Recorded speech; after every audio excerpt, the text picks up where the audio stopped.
आफू पनि बाँच्नुहोस्, अरूलाई पनि बचाउनुहोस्। नोभेल कोरोना भाइरस कोभिड-19बाट सुरक्षित रहनुहोस्।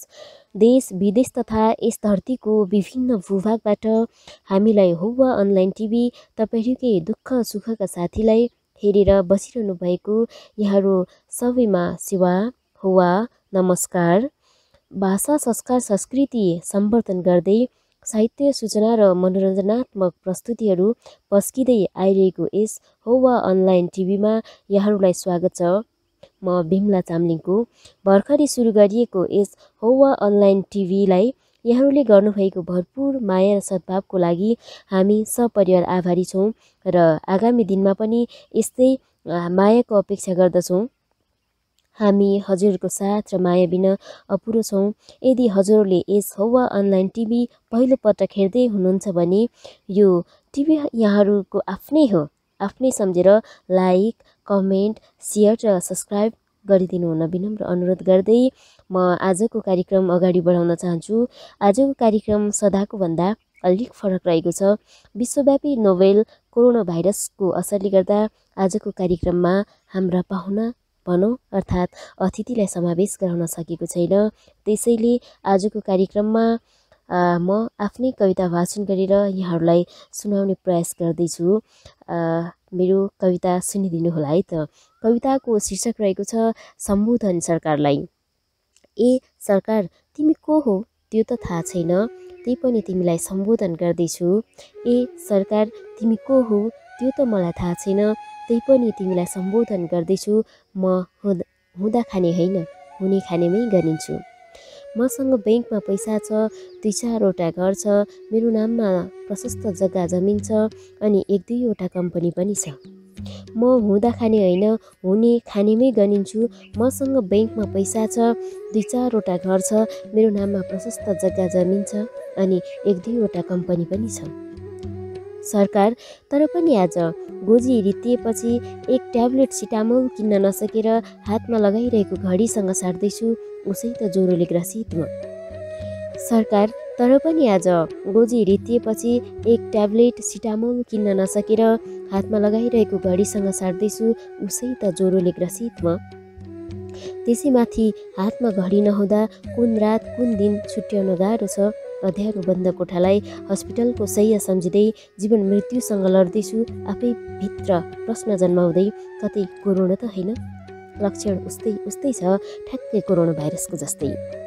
त्यसैमाथि हातमा घडी नहुँदा कुन रात कुन दिन छुट्याउनु गाह्रो छ। अँध्यारो बन्द कोठालाई हस्पिटलको शैय्या सम्झिँदै जीवन मृत्युसँग लड्दैछु, आफै भित्र प्रश्न जन्माउँदै कतै कोरोना त होइन? लक्षण उस्तै छ, ठ्याक्कै कोरोना भाइरसको जस्तै। हो सरकार, म हुने खानेमै गनिन्छु। किनकि कोभिड-19को विश्वव्यापी सङ्कटमा तिमीले दिएको राहतको नाममा एक माना चामल र एक मुठी दाल कुनै पनि लिइन। हो सरकार, म हुने खानेमै गनिन्छु। किनकि कोभिड-19को विश्वव्यापी सङ्कटमा तिमीले दिएको राहतको नाममा एक माना चामल र एक मुठी दाल कुनै पनि लिइन। तर सरकार, ब्याङ्कको खाताको झिक्न नमिल्ने अङ्कमा मात्र गनिने पैसाले नुन तेल चामल र औषधि केही नआउँदो रहेछ। स्वास्थ्य फेर्दैछु तर पनि मरे जस्तै। तर सरकार, ब्याङ्कको खाताको झिक्न नमिल्ने अङ्कमा मात्र गनिने पैसाले नुन तेल चामल र औषधि केही नआउँदो रहेछ। स्वास्थ्य फेर्दैछु तर पनि मरे जस्तै। ए सरकार, तिमीले त मेरो घरको ढोका पो बन्द गरिदियो त, मैले गरी खाने हात पो बाँधिदियो त अनि हिँड्ने खुट्टा पो भाँचिदियो त, तर मैले खाने मेरो मुख र पेट किन बन्द गरिदिएनौ?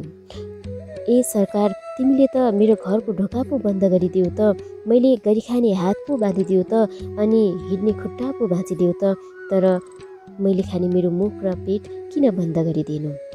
हो सरकार, तिमीले मैले खाने मेरो मुख र पेट पनि बन्द गर्न सक्नु पर्थ्यो।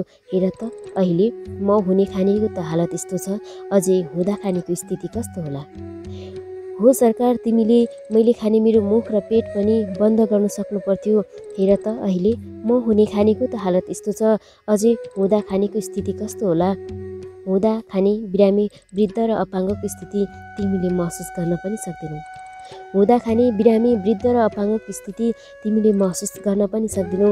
ए सरकार, तिमीले महसुस गर्थ्यौ पनि कसरी सानो घरको ठुलो कुर्सीमा बसेर? ए सरकार, तिमीले महसुस गर्थ्यौ पनि कसरी सानो घरको ठुलो कुर्सीमा बसेर? ए सरकार, तिमी को हो त्यो त मलाई थाहा छैन, त्यही पनि तिमीलाई सम्बोधन गर्दैछु। म हुँदा खाने होइन, हुने खानेमै गनिन्छु। म हुँदा खाने होइन, हुने खानेमै गनिन्छु। धन्यवाद यहाँहरूलाई मेरो कविता सुनिदिनु भएकोमा। यहाँहरूलाई कविता कस्तो लाग्यो तलको कमेन्ट बक्समा कमेन्ट गरिदिनु हुन विनम्र अनुरोध गर्दै आजको बसाइबाट म तपाईँहरूकै हल्परको साथी बिमला पनि बिदा माग्दछु। अर्को बसाइमा भेट्ने बाचाका साथै रमाइलो कोसेलीहरू लिएर आउने नै छु। हामीलाई नियमित हेर्न नछुटाउनुहोला है।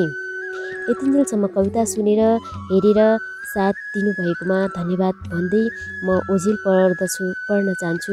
यहाँहरूको दिन अथवा बसाइ शुभ रहोस्। साथै घरमै बसिदिनु होला, सुरक्षित रहने होला। अहिले विश्वव्यापी कोरोना भाइरसको सङ्कट परिरहेको बेला नेपालमा पनि यतिखेर लकडाउन गरिएको अवस्था छ। यो अवस्थामा तपाईहरू आफै सुरक्षित रहनु कोसिस गर्नुपर्छ। यो चाहिँ अब सरकारको प्रयासले मात्रै र लकडाउनले मात्रै चाहिँ हामी सुरक्षित रहँदैनौँ।